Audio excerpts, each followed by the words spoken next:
Sair da zona de conforto sempre traz um incômodo característico, até porque o indivíduo costuma ter dificuldade em lidar com mudanças. O ano de 2020 trouxe ainda um desafio coletivo, empurrando a sociedade inteira de volta aos lares em razão da pandemia. Dentro de si, dentro de casa e, acima de tudo, parte de um todo, com um olhar atencioso e coletivo, não mais havendo espaço para o individualismo. O que esperar de agora em diante? A tecnologia está se tornando imprescindível para a manutenção de atividades indispensáveis para a sociedade. A advocacia assume um papel ainda mais importante na manutenção da ordem. A OAB Bahia ressignificou suas ações e continua adotando medidas para acolher a classe e minimizar os impactos decorrentes do momento que vivemos. E a sua participação é fundamental para construirmos uma advocacia cada vez mais forte. Desejamos um excelente congresso.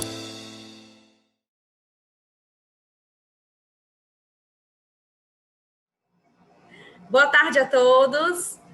É com imensa alegria que estamos aqui reunidos nesse painel, né, para tratar sobre os impactos da pandemia nos direitos humanos. Meu nome é Thaís de Faro, sou presidente da OAB Alagoinhas e estou aqui muito bem acompanhada do Dr. Hélio Leitão, da doutora Gabriela Ramos, do Dr. Jonathan William e da doutora Gabriela Sá, que farão uma breve exposição sobre este tema.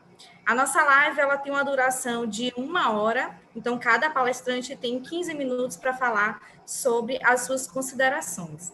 Para começar, eu vou convidar, para iniciar o nosso painel, o colega painelista, Dr. Hélio Leitão, que é advogado, presidente da seccional cearense da OAB nos triênios de 2004 e 2006, 2007 e 2009, assessor para relações internacionais do governo do Estado do Ceará em 2013 e 2014, secretário de Estado da Justiça e Cidadania do Ceará em 2015 e 2016 e atualmente conselheiro federal da OAB e presidente da Comissão Nacional de Direitos Humanos da OAB, além de mestre em Direito Constitucional pela Universidade de Fortaleza, Unifor. Doutor Hélio, com a palavra. Uma boa tarde a todos. Obrigado, minha querida Thaís, minha colega de lutas de OAB, presidente da subseção de Alagoinhas, que vai mediar essa tarde de trabalhos aqui conosco. Quero me congratular com os demais participantes desta mesa virtual, as doutoras Gabrielas, meu colega Jonathan William. É uma satisfação imensa participar desse encontro. Só não é melhor porque não é presencial e eu não posso estar aí nessa terra maravilhosa com vocês. Sou um apaixonado pela Bahia, esse estado síntese do povo brasileiro, na sua mistura de cores, de crenças, de modos de vida, esse verdadeiro mosaico sobre a diversidade humana. Diversidade essa que não deve ser só respeitada, mas antes valorizada. Adoro essa terra, uma terra a terra do patrono da advocacia brasileira, a terra de Rui Barbosa, o maior advogado de todos os tempos, terra do cinema revolucionário de Glauber Rocha e seu cinema novo, terra da literatura subversora de Jorge Amado, terra de Luiz Viana, grande líder dos advogados brasileiros, meu particular amigo, que está fazendo um extraordinário trabalho na diretoria do Conselho Federal da OAB. Falar sobre direitos humanos em tempos de pandemia. Eu tenho duas preocupações.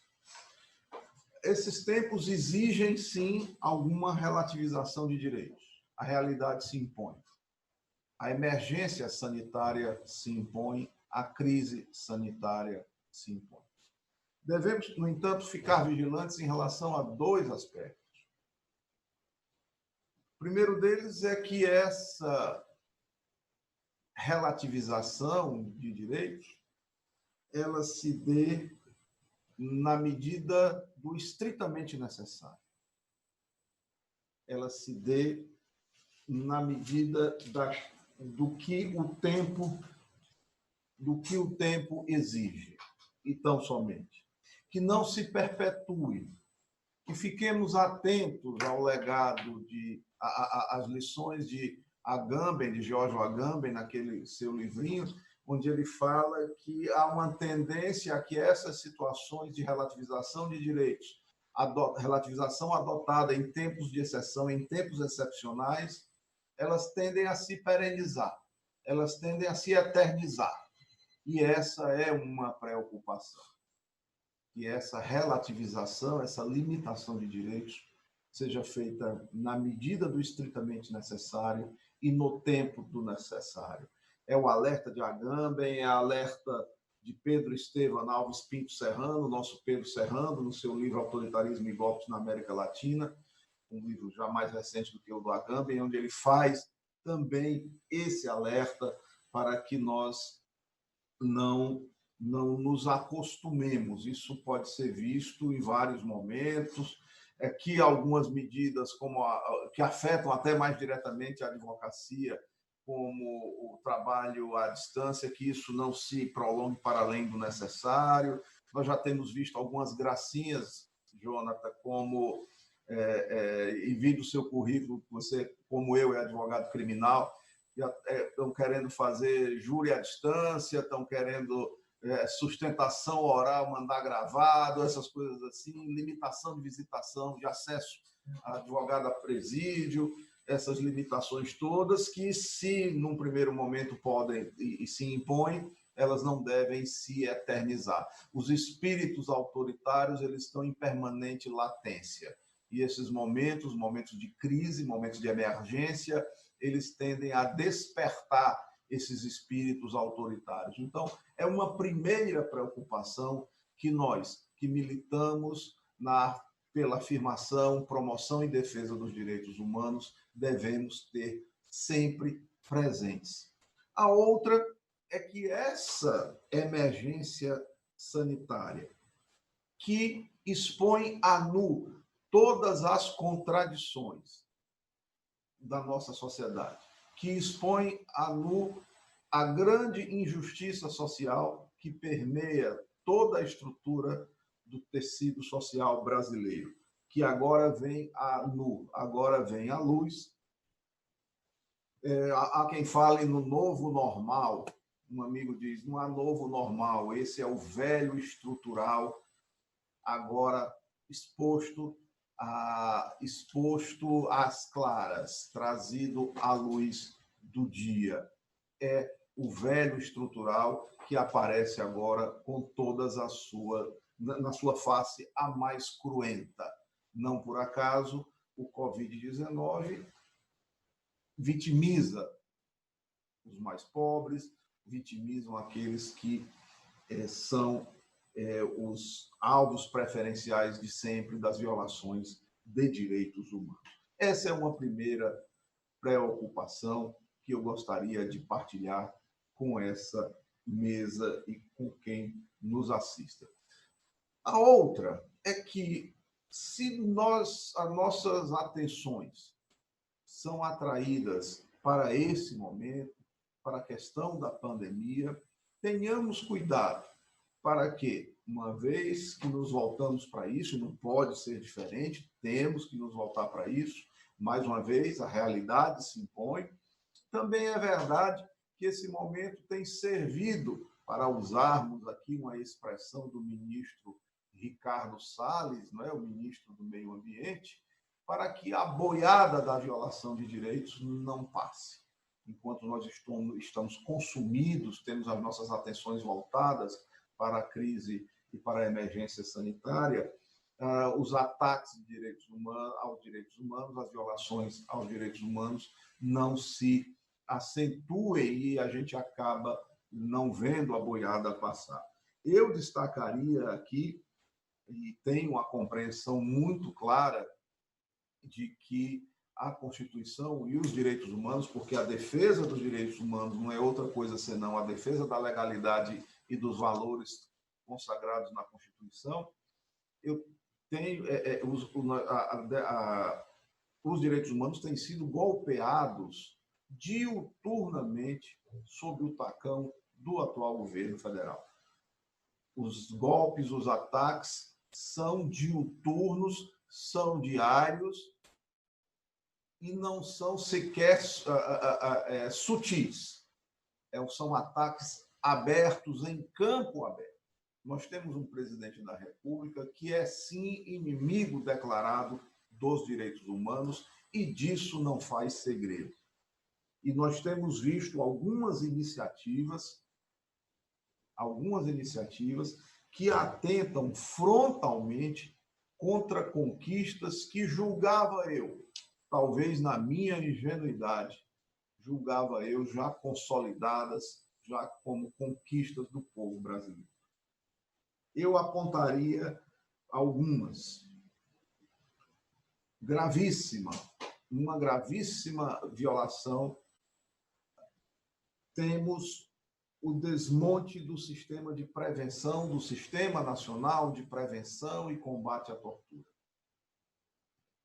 Uma conquista importante, recente. Só em 2013 o Estado brasileiro veio dar concretude a uma das recomendações do protocolo facultativo à Convenção da Organização das Nações Unidas contra a tortura e outras penas ou tratamentos cruéis, desumanos ou degradantes. A criação do Comitê Nacional de Prevenção e Combate à Tortura e os seus mecanismos estaduais. É lei de 2013, bem recente. O Estado brasileiro já estava nos devendo isso há um bom tempo. Esse sistema se instala no Brasil, ainda que timidamente. Aqui no Ceará, por exemplo, o mecanismo estadual não está funcionando, ainda que timidamente. E o governo federal resolve golpeá-lo.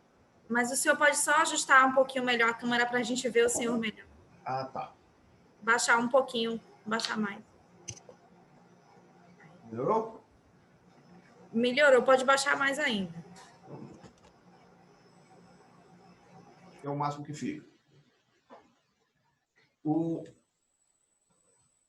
Mas eu dizia, o governo federal resolve alterar a composição, mas no primeiro momento resolve fazer com que os peritos, que eram cargos remunerados, não mais recebessem remuneração. Isso por decreto.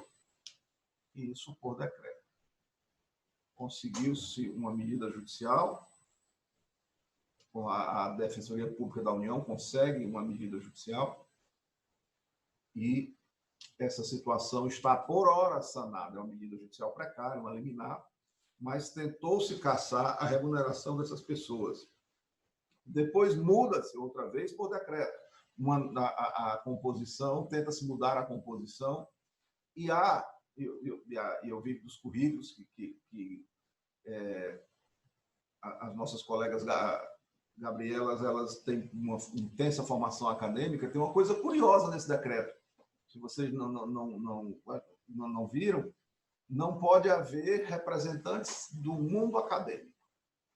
A academia não pode se fazer representar.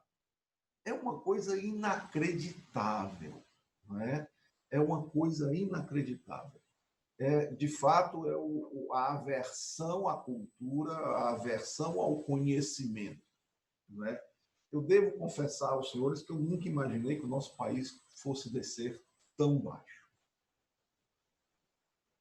Eu citaria o papel do mecanismo de prevenção e combate à tortura. Eu posso falar de cadeira, porque aqui no estado do Ceará, o sistema prisional, são recorrentes as denúncias de violação de direitos no ambiente carcerário. E o pessoal do Comitê Nacional de Prevenção e Combate à Tortura esteve aqui no estado do Ceará, produziram um relatório assustador. Esse relatório foi apresentado na Ordem dos Advogados do Brasil, aqui na sede da OAB, aqui no Ceará, e é algo assustador, não é? E eu fico imaginando, além do prejuízo além do prejuízo que já é o desmonte disso, imenso, eu fico imaginando qual é a sinalização que não se está dando para as forças de segurança. Qual é a sinalização que não se está dando para o policial da esquina? Qual é a sinalização que não se está dando para o policial penal no interior da unidade prisional nos confins do Brasil? Qual é a sinalização que não se está dando para aqueles que lidam em ambientes de privação de liberdade, em unidades psiquiátricas, em socioeducativo, nas unidades de socioeducativo? A sinalização é de que agora vale tudo. É que se instala um clima de liberou geral. É essa sinalização que se faz. As políticas de memória, verdade e justiça desmontaram a Comissão Nacional de Anistia. Doutor, só tem 2 minutos para finalizar. Eu não acredito, só isso. Então, advogado do júri tem essas coisas, né? Me manter dentro dos limites da objetividade não é fácil. As políticas de memória, verdade e justiça voltou-se a se celebrar como data oficial o golpe militar de 64. Fizeram isso no ano passado.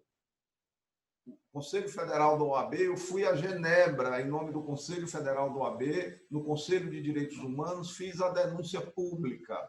Estive reservadamente com a presidente Michelle Bachelet, a alta comissária, ex-presidente do Chile, alta comissária para os direitos humanos da ONU, para fazer essa denúncia. Não intimidou, voltou a comemorar nesse ano de 2020. O ataque às políticas de preservação da cultura e dos direitos dos povos indígenas, o ataque ao meio ambiente, o aumento assustador da violência e letalidade policiais. Aumentou-se exponencialmente a violência e a letalidade por intervenção policial. E, por fim, não poderia deixar de citar a postura negacionista, irresponsável, anticientífica no tratamento da crise sanitária. Somos o segundão em número de vítimas no mundo.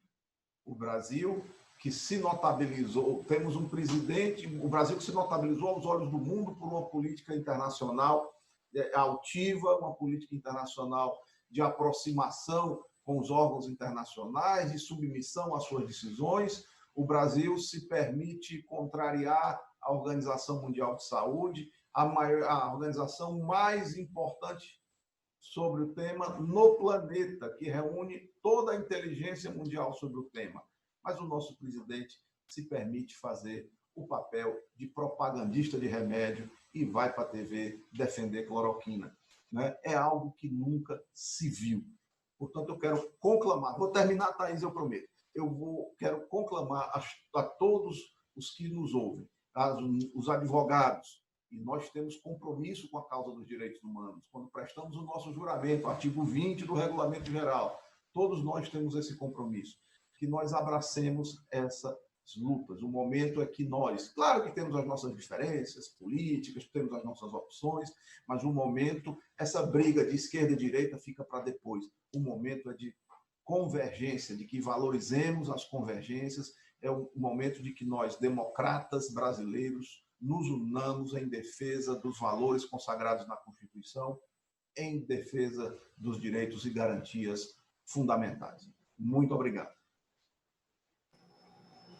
Muito obrigada, doutor Hélio. Ponderações importantíssimas no contexto dos direitos humanos e pandemia, e por isso nós agradecemos a sua fala. Em continuidade, eu convido a doutora Gabriela Sá para falar suas considerações, trazer suas considerações sobre a temática. Doutora Gabriela, com a palavra. Boa tarde a todos, a todas e a todes. Eu gostaria inicialmente de cumprimentar as colegas que estão compartilhando aqui esse espaço comigo, doutora Thais Faro, Gabriela Ramos, Jonathan William, Hélio Leitão, falar que a iniciativa da Ordem dos Advogados do Brasil, na Bahia, com a criação desse congresso e com essa mesa específica, é digna de reconhecimento, considerando que estamos vivendo um momento de crise humanitária e, por consequência, de cotidianas violações de direitos humanos. Pensar os desafios que a pandemia impõe à defesa dos direitos humanos é praticamente analisar a pandemia, né? É impossível analisar o contexto que a pandemia nos coloca sem necessariamente denunciar a violência com que cotidianamente os direitos humanos vêm sendo violados. No entanto, é muito importante que a gente reconheça, fazendo aqui uma breve, por conta do tempo, resgate histórico, de que a própria noção, o próprio conceito de direitos humanos, ele sempre esteve em disputa, desde a sua criação. Então, que o momento da pandemia traz, que a gente verifica como essa crise para a defesa dos direitos humanos, é justamente escancarar essas contradições inerentes à ideia de direitos humanos, né? E por que isso? Porque na raiz da compreensão histórica dos direitos humanos, o que está colocado é justamente a disputa de narrativa, a disputa de compreensão acerca do que é humano, né? De quem é humano, de quais humanos estamos falando quando nos colocamos na defesa desses direitos. E aí, como eu tinha anunciado, se a gente observa, por exemplo, que no final do século XVIII para o XIX, a Revolução do Haiti, ela acontece, né, contra os desmandos, né, contra a escravidão imposta pela metrópole francesa, a gente compreende, por exemplo, que a própria história das garantias liberais, né, fruto da Revolução Francesa, elas nascem com essa limitação. Então, a própria ideia de liberdade enunciada na Revolução Burguesa, que é considerada uma dos grandes marcos da defesa de liberdade, ela se dá no contexto de perpetuação da escravidão nas colônias. E, nesse sentido, a Revolução do Haiti ela se insurge contra essa realidade, demonstrando que esses movimentos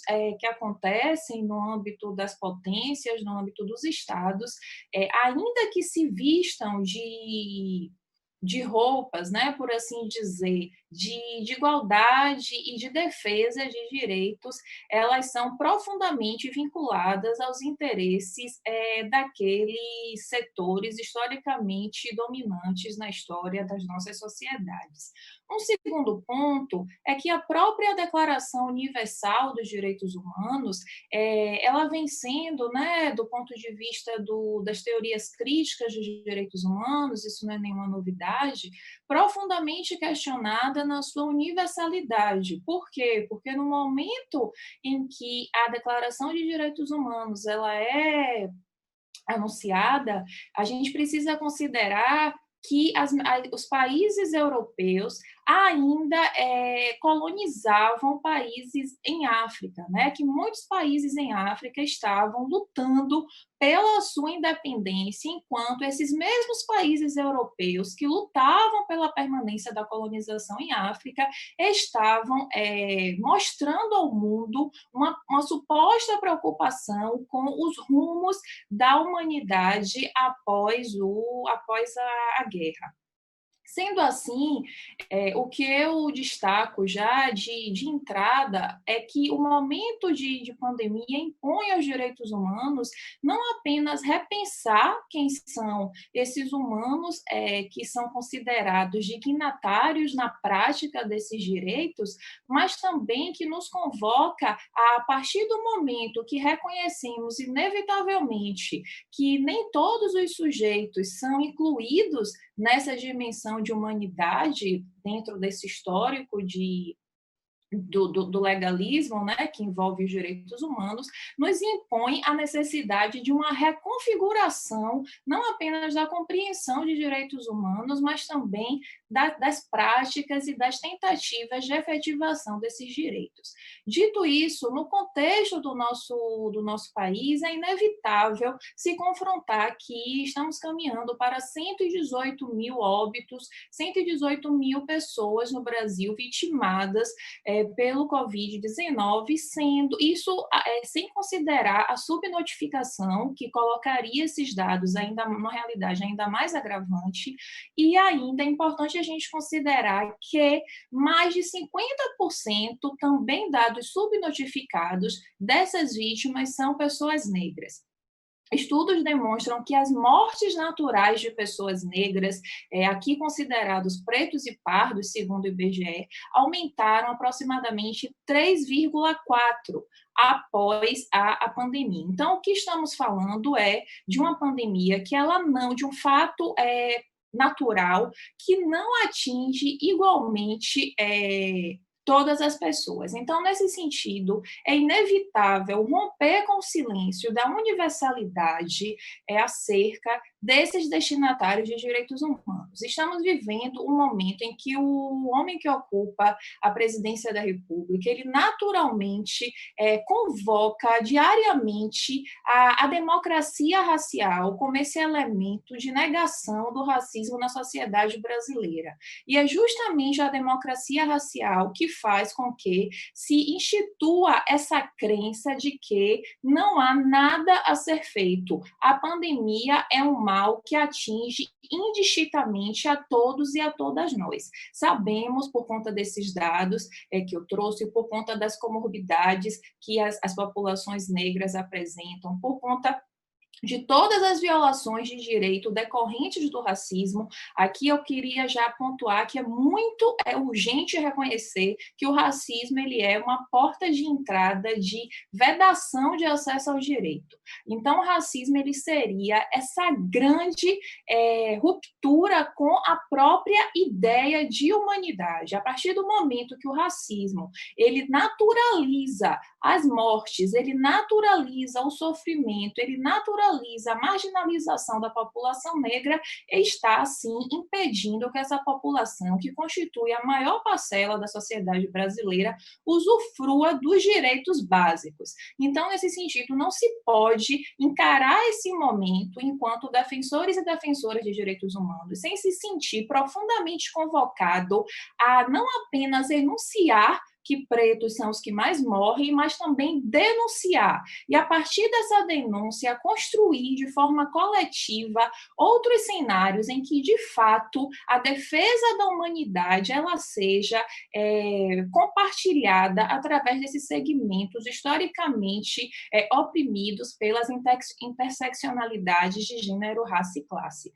Nesse sentido, como exemplo de ação nessa linha de denúncia e de atuação, eu destaco a iniciativa da Coalizão Negra por Direitos, que desde abril demandou o Ministério da Saúde acerca de romper com o silêncio quanto ao perfil étnico-racial das pessoas vitimadas pelo Covid-19. Recentemente também, no mês de agosto, a Coalizão Negra por Direitos, que é essa entidade, essa frente composta por mais de 150 organizações que lutam por direitos humanos, e é inevitável a gente entender que a luta por direitos humanos no Brasil, dentro dessa chave que eu estou tentando compartilhar com vocês, ela se dá primordialmente pela luta contra o racismo. Então, sendo assim, o pedido de impeachment que a Coalizão Negra por Direitos apresenta é justamente uma ruptura, uma denúncia com esse silenciamento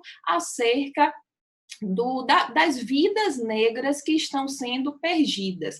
E, por exemplo, quando analisamos o clássico e trágico discurso do presidente da República acerca de que o Covid-19 é uma gripezinha e, por conta do histórico dele de atleta, isso não afetaria, o que está por trás desse histórico de atleta não é um histórico de atleta, o que está por trás é o privilégio da branquitude, o que está por trás é esse histórico da branquitude de não ser vitimada pelas violações de direito. Todos os momentos e todos os fatos traumáticos que vivemos ao longo da história do Brasil, a branquitude ela consegue sobreviver por conta, obviamente, de ser ela a responsável por ocupar os lugares de poder. Sendo assim, em momentos de privação de liberdade, né? Porque o que a pandemia impõe com a quarentena é uma redução das esferas desse direito individual de liberdade.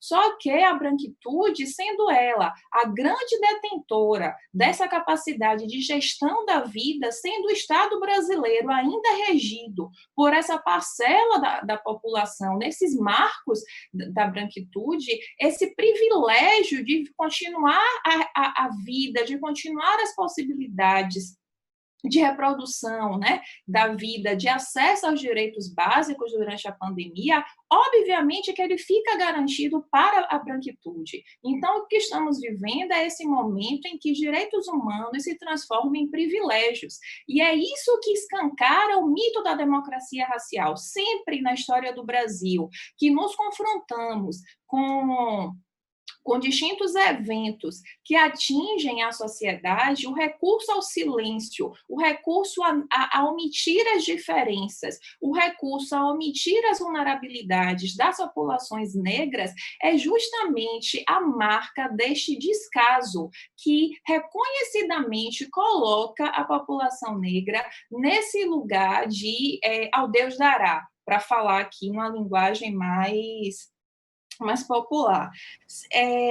Doutora Gabriela, 3 minutos. Tá. Então, para finalizar, eu queria destacar, por exemplo, assim, que essa questão do silêncio acerca das pessoas que são vitimadas pela pandemia não é um mero detalhe. Estamos disputando no presente uma narrativa acerca desse momento histórico, acerca desse fato traumático, que já gera inúmeros prejuízos sociais, inúmeros prejuízos que culminam na violação de direitos humanos e que estamos convocados e convocadas a agir no sentido de não silenciar acerca de que, neste momento no Brasil, por conta da continuidade do pacto narcísico da branquitude, segundo Cida Bento, que o pacto narcísico é justamente marcado por essa morte ao outro, né? Então, considerando isso, não há como se falar em defesa de direitos humanos durante a pandemia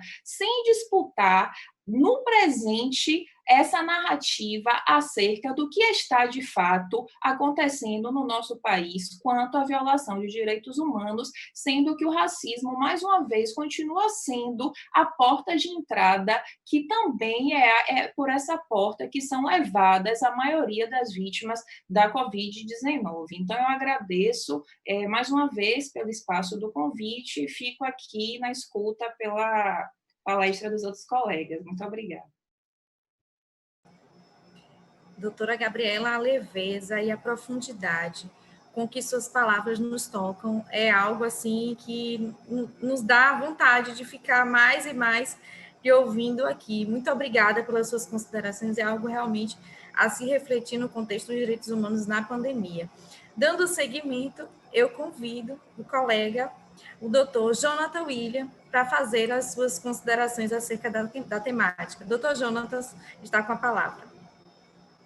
Muito obrigado, Thaís. Boa tarde a todos que estão presentes, boa tarde a todas também que estão ouvindo e a todos.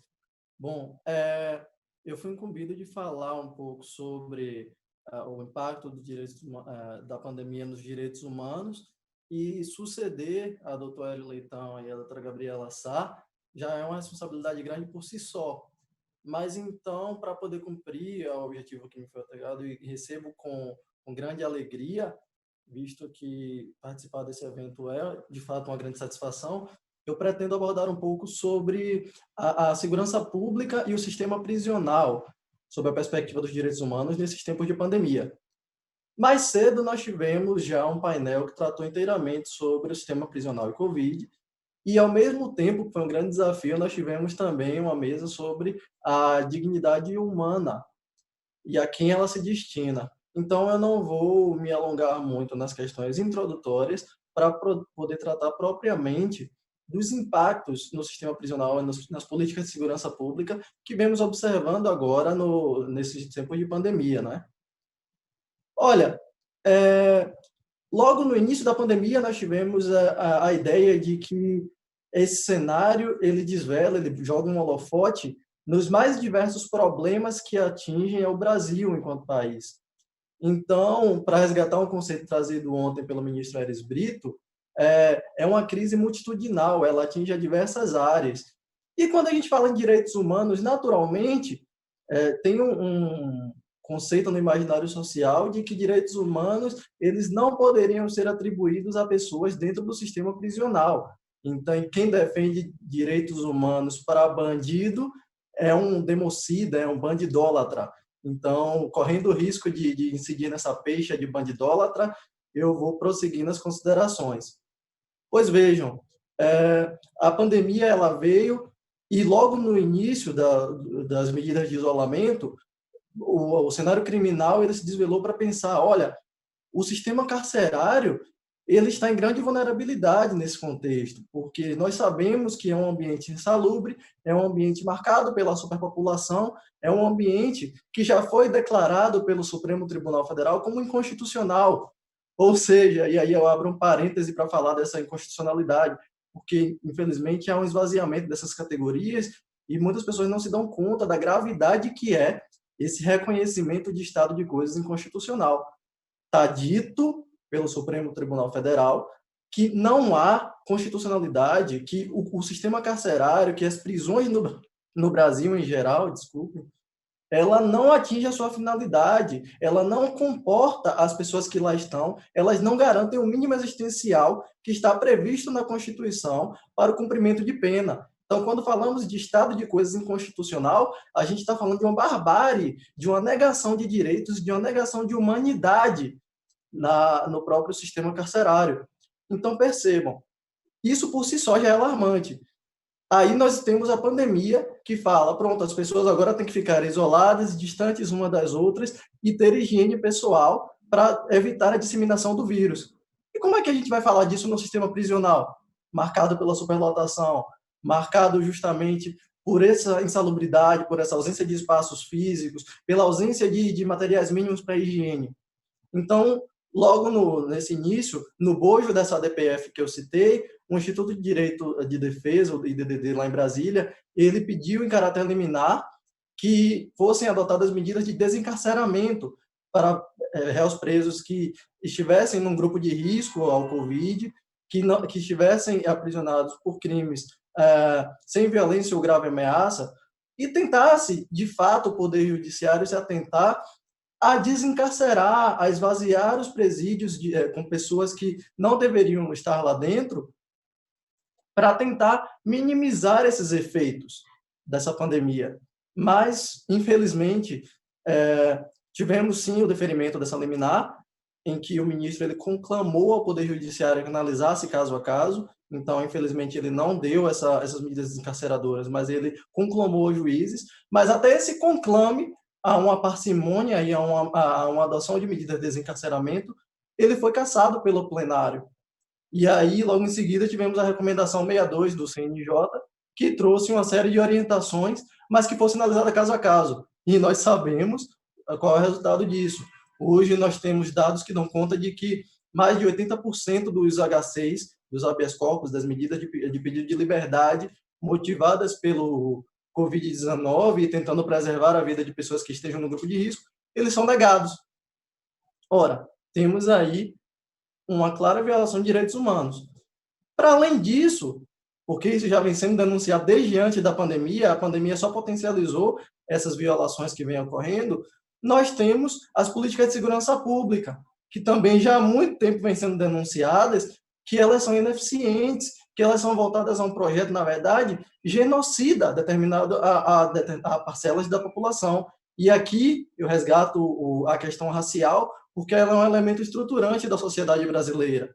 Então, quando falamos de políticas públicas genocidas em termos de segurança pública, estamos falando de políticas voltadas à dizimação do povo negro, porque os negros, e aqui pretos e pardos, como bem salientou a doutora Gabriela Sá, eles são as principais vítimas do poder repressivo estatal em termos de segurança pública. Já tivemos CPI, uma investigação parlamentar, para investigar as origens e as causas e consequências do genocídio de uma população jovem, negra e periférica.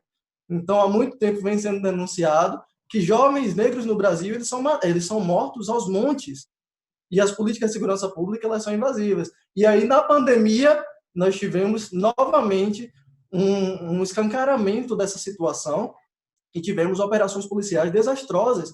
Desastrosas, eu digo, não no sentido de que não cumpriram o seu objetivo, eles cumpriram sim.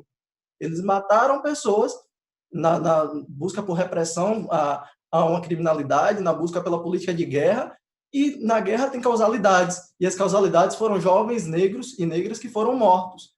E aí tivemos mais uma vez o acionamento do Tribunal Constitucional, do nosso STF, através de uma nova DPF, a DPF 635, que é a DPF conhecida como Favelas pela Vida, para poder dar um fim a essas operações policiais durante os contextos de pandemia, porque as pessoas que estavam tentando a duras penas cumprir política de isolamento social estavam sendo mortas dentro de casa, e estão sendo ainda mortas dentro de casa.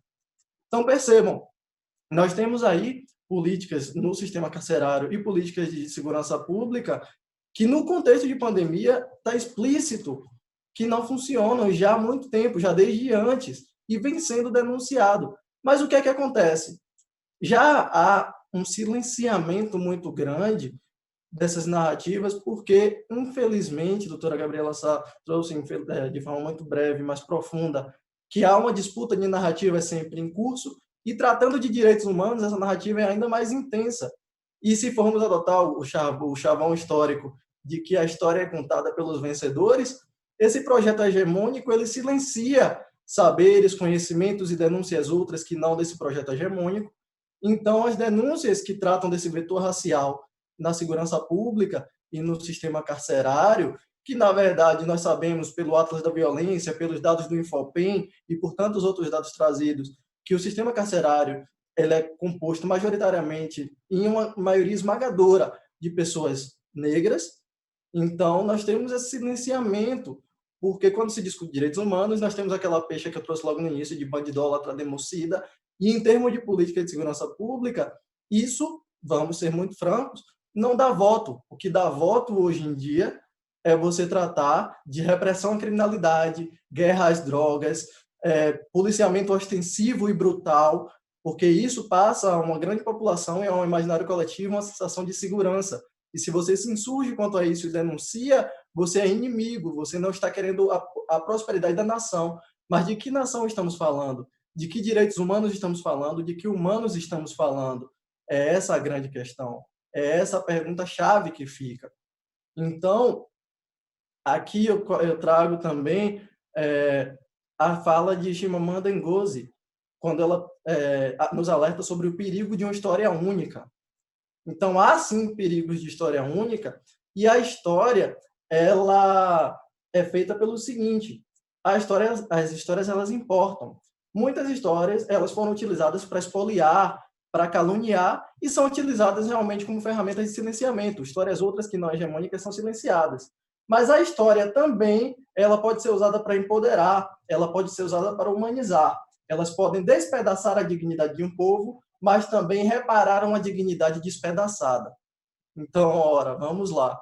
precisamos, primeiro, resgatar esse conceito de direitos humanos, que o doutor Aurélio Leitão ele bem trouxe aqui. Eles não estão consolidados, depois a doutora Gabriela arrematou, eles são frutos de disputa que estão sempre em curso.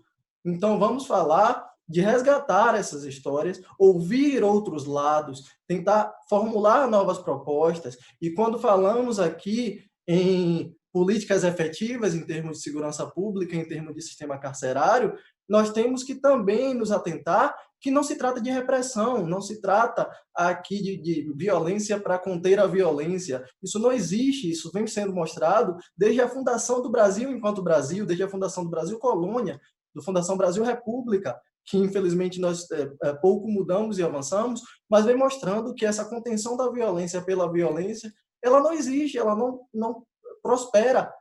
E aí, para quem diga, mas então qual é a alternativa? Nós temos alternativas. Nós temos saberes, outras construções, outras, que vêm sendo reveladas. E esse contexto de pandemia, se alguma coisa de positiva pode ser extraída, nós podemos dizer que essas novas histórias elas estão sendo visibilizadas. Então, percebam, temos aí, desde 2018, o projeto Vozes no Cárcere, que é um projeto extraordinário, organizado pela professora Tula Pires e pelo professor Felipe Freitas.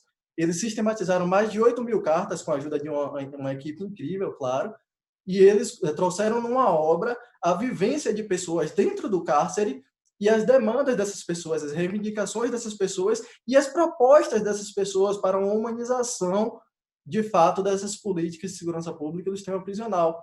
Nós temos também, desde há muito tempo, a denúncia de Abdias do Nascimento falando do genocídio do negro brasileiro, e que traz esse sintoma, que revela que essa democracia racial jamais existiu e que nos conclama a pensar em alternativas, porque a universalização ela não alcança a todos. Embora a acepção da palavra universal seja para colocar todos iguais, e embora a nossa Constituição ela preveja isso no rol de seus direitos e garantias fundamentais e nos preceitos fundamentais, ela preveja que todos são iguais, independente de qualquer distinção, mas nós sabemos que esses direitos humanos não alcançam a todos. E quando falamos no cárcere, quando falamos nas pessoas socialmente vulneráveis e que são as principais vítimas do projeto de segurança pública, que é denunciadamente genocida, nós percebemos que essa universalidade ela não se concretiza na realidade. Então, mais uma vez, resgatando as palestras magnas de ontem, o ministro Aires Brito e o professor Fernando Santana, ambos falaram que o nosso problema não está na Constituição, não é a falta da Constituição. A Constituição, ela de fato prevê uma série de direitos, uma série de garantias, e os direitos humanos estão lá esculpidos. O que nos falta é a musculatura, é a efetividade dessa Constituição. Então, precisamos sim, o conclame foi feito por doutor Hélio, o conclame foi reafirmado por doutora Gabriela Sá, e aqui mais uma vez eu trago, precisamos sim resgatar instrumentos efetivos dentro da Constituição e fazer valer para todos, não universalidade, mas aqui introduzindo um conceito de pluriversalidade, porque somos todos humanos, sim, mas somos plurais em acepção. Então, deixemos de lado um pouco essas histórias únicas que não são ensinadas, de algozes e vítimas, esse binarismo e maniqueísmo de falarmos em algozes e vítimas quando falamos de segurança pública e colocarmos o policial e as autoridades de segurança pública como heróis e colocarmos aqueles que estão no sistema carcerário como vilões, porque sabemos, isso vem sendo denunciado antes e durante, e será denunciado depois da pandemia, que essas pessoas que lá estão no cárcere não são vilões. Eles podem sim ser alguns perpetradores de delitos, mas a Constituição ela diz qual é a pena, ela diz o que é que deve ser feito, e isso não está sendo feito. Então, resgatemos história. Ok. Então, me encaminho para o final, esperando ter trazido essa mensagem de uma maneira não clara, porque clara vem sendo há muito tempo, mas de uma maneira muito escura e evidente, de que precisamos repensar as nossas políticas de direitos humanos, precisamos resgatar esse conceito, lutar por sua efetivação no Brasil, porque os direitos humanos eles estão em constante disputa e nesse momento de pandemia ele é crucial. Precisamos, então, fugir dessas histórias únicas e ouvir outros lados, ouvir quem está no cárcere, ler outras coisas e pensar que não só essa demanda de segurança pública através da violência e repressão dá voto e por isso é legítima, mas existem tantas outras demandas de justiça restaurativa, de políticas comunitárias e de educação e investimento em políticas sociais outras para garantir na gênese a prevenção à criminalidade e não que se use o direito penal como um fim em si mesmo para poder reprimir o delito. Encerro minha participação com muita alegria, então, em falar sobre isso, com dor por poder de ter que estar tratando disso nesse momento, mas com esperança de que esse momento ele seja um marco na nossa verdadeira evolução, na busca constante pela efetividade dos direitos humanos, sobretudo no cárcere e nas políticas de segurança pública, que possamos, num futuro próspero e breve, termos alternativas outras para uma sociedade mais justa e desenvolvida. Muito obrigado. Nós que agradecemos pela sua fala, doutor, o quão a grande multiplicidade de direitos humanos nos permite fazer diversas análises, né, sobre os reflexos que os direitos humanos têm trazido com a pandemia. Bom, dando continuidade, eu convido a doutora Gabriela Ramos, que vai falar sobre as suas considerações, e ela que é advogada, especialista em Direito e Processo do Trabalho, mestre em Direito, doutoranda em Literatura e Cultura, ativista do movimento negro, pesquisadora do programa Direito e Relações Raciais da UFBA. Doutora Gabriela está com a palavra. Boa tarde a todas, a todos e todos mais uma vez. De antemão, manifesto a minha alegria em compartilhar a mesa, ladeada com pessoas que eu respeito muito, como Gabriela Sá e Jonathan William, e conhecer, né, nesse momento, doutor Hélio Leitão e a doutora Thaís Faro, com quem eu nunca tive a oportunidade antes de ter algum tipo de contato, nem presencial, e agora estou conhecendo por esse meio aqui virtual. E falar por último, acabou se tornando uma tarefa para mim dubiamente fácil e difícil. Fácil porque muitas das coisas que eu necessitaria falar preliminarmente já foram abordadas, sobretudo pelos colegas Gabriela e Jonathan, e difícil porque também vão borbulhando uma série de outras coisas que a gente queria fazer considerações, mas o tempo não dá. Então, eu vou tentar enxugar aqui, já inclusive me enveredando por uma deixa de Jonathan, quando ele menciona o genocídio, e ele menciona o genocídio no que diz respeito a essa questão da segurança pública. Eu gosto muito de retornar a uma afirmação da professora Ana Luísa Flausina, na introdução do seu livro Corpo Negro Caindo no Chão, quando ela diz que o sistema penal é a face mais vulnerável da plataforma do genocídio. E eu gosto de recuperar essa afirmação dela pelo seguinte: se o sistema penal é a face mais vulnerável, isso quer dizer que ela é a mais visível, a mais tangível, a que atinge esses corpos específicos e escolhidos para serem mortos de forma física, de forma mais notável. E existe uma série de outras tecnologias da qual esse genocídio, essa plataforma de genocídio se utiliza, que são menos visíveis, menos tangentes, mas que estão ali contribuindo diretamente para que ele se perfaça. E aí, falar da pandemia e do impacto da pandemia nos direitos humanos é falar, sobretudo, dessa plataforma de genocídio que já existia, antecede muito o genocídio, mas, como já foi dito aqui por doutor Hélio Leitão, acaba se tornando visibilizada num momento desse. Não que não tenhamos nós, ativistas de direitos humanos, sobretudo nós, ativistas dos movimentos negros, ao longo desses anos todos, denunciado que esse genocídio existia, denunciado que essa violação a direitos humanos era constante. E, mais do que isso, que estava assim em disputa, como já disse a doutora Gabriela Sá, minha xará, essa ideia de direitos humanos, porque, primeiro, se precisava entender quem eram os portadores, quem eram os destinatários desses direitos humanos, quem era que era considerado humano para fins de criar essa plataforma de direitos internacionais humanos. Como ela já disse, lá em 1945, na época da Declaração Universal de Direitos Humanos, países africanos ainda eram colonizados.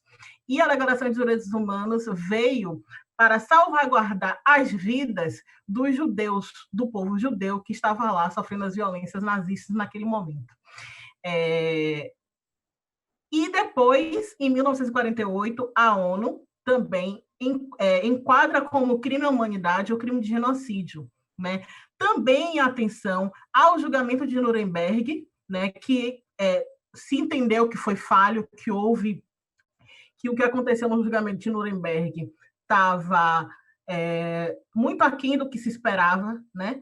E então, mais uma vez, todo esse arcabouço teórico e esse arcabouço jurídico dos direitos humanos era para preservar essas vidas desses sujeitos, enquanto a escravidão, por exemplo, até hoje não foi reconhecida em termos das organizações internacionais como crime à humanidade. A colonização da mesma sorte, ainda que lá em 1945 ainda existissem países africanos sob o jugo colonial europeu. Então, mas por que eu quero usar essa categoria genocídio e acrescento outra, que é a da necropolítica de Achille Mbembe? Porque quando falamos de direitos humanos, de impacto dos direitos humanos, impacto da pandemia nos direitos humanos, estamos falando de quais vidas têm sido escolhidas para serem preservadas e quais vidas têm sido escolhidas para serem descartadas. E isso já ficou nítido também aqui na fala dos meus colegas anteriormente. Então, assim, a necropolítica é justamente uma política, um projeto, uma escolha de quais pessoas podem morrer. E é isso que está acontecendo aqui no Brasil, né? Então, assim, para a gente pensar que a Fiocruz reconheceu que do início da pandemia para cá, até julho, que essa informação da Fiocruz foi de julho, houve um aumento na letalidade das mortes por Covid na população branca e um aumento exponencial de mortes na população negra.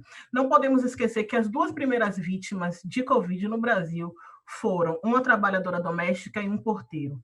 Ambos que se contaminaram de pessoas que tinham vindo, de pessoas brancas, que tinham vindo de viagens, trabalho, a passeio, etc., do exterior. Os patrões dessa trabalhadora doméstica, eles não morreram. Ela morreu não porque o potencial de letalidade biologicamente do coronavírus atingiria mais a ela, né, do que aos patrões dela, e sim porque ela não tinha as mesmas oportunidades de acesso a atendimento qualificado de saúde, né? Então, o primeiro impacto que a pandemia causa no mundo, né, digamos, dos direitos humanos, no que diz respeito, inclusive, às formas de prevenir o contágio, né? Então, quem tem a possibilidade de fazer home office, quem tem a possibilidade de não sair de casa, quem tem a possibilidade de ficar em quarentena de fato, e quem tem, quando chega em casa, as condições de preservar uma maior higienização, né? Não que a higiene antes não fosse, para essas pessoas em vulnerabilidade social, algo natural e algo da sua rotina, mas comprar álcool 70 com, inclusive, o valor que ele adquiriu, né, nessa pandemia, que teve um aumento exponencial, comprar material de limpeza muito mais do que já se comprava rotineiramente, contumazmente, porque você tem uma necessidade maior de higienizar mais coisas durante mais tempo, a própria segurança alimentar e a alimentação dessas pessoas, que não necessariamente é das mais seguras e é das mais encorpadas, porque, inclusive, um outro dado que foi liberado pela Fiocruz esse ano, agora recentemente, é o aumento do consumo de produtos de gêneros alimentícios industrializados, macarrão instantâneo, enlatados, etc., e a redução do consumo de legumes, carnes, etc. Por quê? Porque as pessoas não têm dinheiro. Porque um outro desdobramento em relação ao impacto da pandemia nos direitos humanos é redução substancial da renda das populações mais vulneráveis socialmente. É a redução do acesso ao trabalho, é a redução do acesso à educação. E tudo isso vai impactar diretamente também na prevenção desse contágio do coronavírus. E mais, de que quando contaminadas, essas pessoas têm uma saúde, né, que possam facilitar a sua recuperação desse adoecimento, e isso impõe a elas, obviamente, uma letalidade mais danosa, uma letalidade maior do que as populações que têm outros modos de vida. Então, assim, eu gosto de utilizar essa categoria de genocídio para a gente entender que, em momentos de crise, não é que surgem as violações a direitos humanos, elas se acentuam. Essas crises, elas normalmente são instrumentalizadas para maximizar essas violações a direitos humanos, né? Então, assim, sobretudo nós que estamos submetidos à autoridade institucional de um presidente da República como o nosso, que diz as barbáries que ele diz publicamente e convoca as pessoas a não preservarem a quarentena, a não preservar o distanciamento social, a não obedecerem às recomendações da OMS, se nós estamos sob o jugo de um presidente que pensa e externa e se comporta dessa forma, isso também dá a impressão de que a crise é muito menor do que é, e governos autoritários se sustentam em propaganda. Não à toa que está aí instaurada a crise, investigação, etc., sobre fake news, porque a propaganda é a alma do negócio, como já diriam engenheiros do Havaí. E todos os governos autoritários se sustentam não em políticas públicas, não em projeto político, não em nada, senão em propaganda. E a propaganda deles contra a contenção do alastramento do Covid-19 tem sido extremamente efetiva. Efetiva de modo que, depois, temos aqui em Salvador, por exemplo, agora a grande crise sobre os paredões das comunidades periféricas, as grandes festas na rua dessas comunidades periféricas, com som alto e etc., paredão de som. E aí fica parecendo que é porque essas comunidades periféricas não estão se importando com o que está acontecendo, ou elas não estão entendendo o que está acontecendo, ou elas são ignorantes necessariamente do que está acontecendo. Não, o que está acontecendo é o seguinte, que essas comunidades periféricas já estão convivendo com essas tecnologias do genocídio há tanto tempo, que o acesso ineficaz à saúde e a consequente morte acabou sendo naturalizada também dessas comunidades. Não é porque ninguém lá nessas comunidades gosta de morrer ou acha legal morrer, mas é porque há um convívio já alastrado, instaurado e sistemático com essa negação de direitos e com essa letalidade por tantas outras vias. Então, nós precisamos também aqui no campo do direito entender esses aspectos, porque senão vai acontecer o que está acontecendo agora, que é, mais uma vez, o uso de uma tecnologia de criminalização dessas comunidades periféricas, desses territórios negros, né? Que é a utilização da polícia, né, para conter esses paredões, ao invés do Estado chegar por outras vias, porque o Estado não chegava antes com educação relacionada à saúde coletiva. O Estado não chega para garantir que haja um atendimento amplo e restrito e de qualidade, né? Porque criar hospital de campanha não quer dizer que o atendimento à saúde vai ser qualificado de modo a evitar mais mortes do que o que se devia. Porque o que se está vendo são os hospitais de campanha com profissionais recém-formados, com pouca experiência e com dificuldade de lidar com esses pacientes de Covid-19, porque, inclusive, os profissionais mais experientes também estão se adaptando, mas usando da expertise acumulada ao longo desse tempo. E esses profissionais recém-formados de enfermagem e medicina que estão indo para frente, para o fronte de combate ao Covid-19, estão adoecendo também e saindo, e havia uma circularidade muito maior desses profissionais que geram também uma instabilidade e uma segurança nos protocolos de atendimento e de controle do contágio e do tratamento da Covid. Então, assim, eu fui pegando todos esses dados, essas informações, para dizer que, para mim, o grande impacto da pandemia nos direitos humanos é, primeiro, visibilizar o que nós temos denunciado há muito tempo, que é a plataforma do genocídio negro e indígena no nosso país. Não lembrando que as comunidades indígenas têm sofrido horrores, né? Ainda que as mais afastadas das cidades, elas estão sofrendo muito, inclusive sofrendo com a nova onda de cruzadas que elas estão sendo submetidas por igrejas cristãs, que estão indo lá, nesse período de pandemia, tentar cristianizar esses indígenas e estão levando o adoecimento para essas comunidades. E eles estão lá depois sem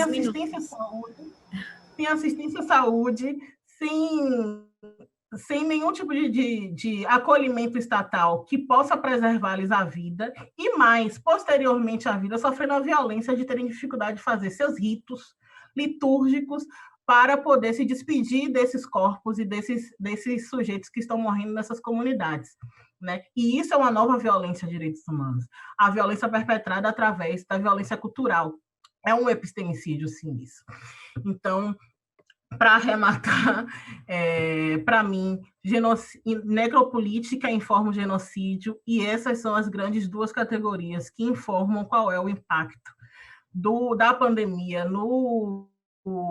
nos direitos humanos, uma vez que essa crise tem sido instrumentalizada para descartar os corpos que o Estado brasileiro não deseja que façam parte dessa sociedade.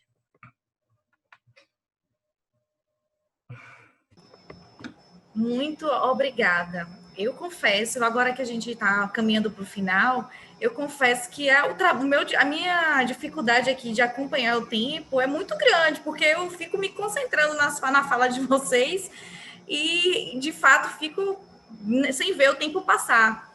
Mas eu gostaria de agradecer a todos.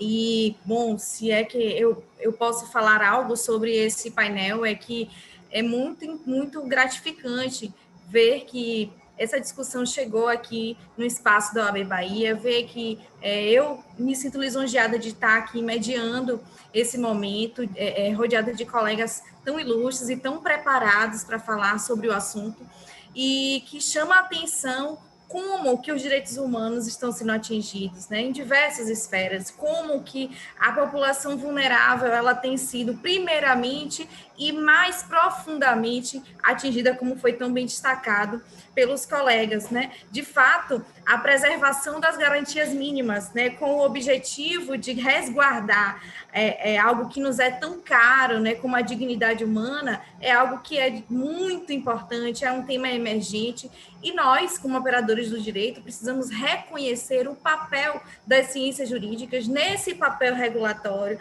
né, frente a esses desafios que têm sido impostos, né, à nossa profissão, à nossa sociedade, em todas as esferas, quer seja socialmente, politicamente, economicamente, nesse contexto de crise, né, e isso não pode ser substituído, não pode ser ignorado, né, não pode ser esquecido, e precisa, assim, de ser destacado. Então, aqui fica o meu agradecimento aos colegas que estão aqui no painel, meu agradecimento em nome da OAB Bahia e também à OAB Bahia pela oportunidade de estarmos todos juntos aqui, com a certeza de que outros momentos como esse serão proporcionados. E, em seguimento, a gente acompanha, convido a todos para acompanhar o próximo painel, né, que vai acontecer na sala 3, também nesta sala, o painel 21, que vai tratar sobre a equidade no exercício da advocacia. Então, eu me despeço de vocês com um grande abraço e uma boa tarde a todos. Tchau, boa tarde. Tchau, tchau. Boa tarde, gente. Gratidão.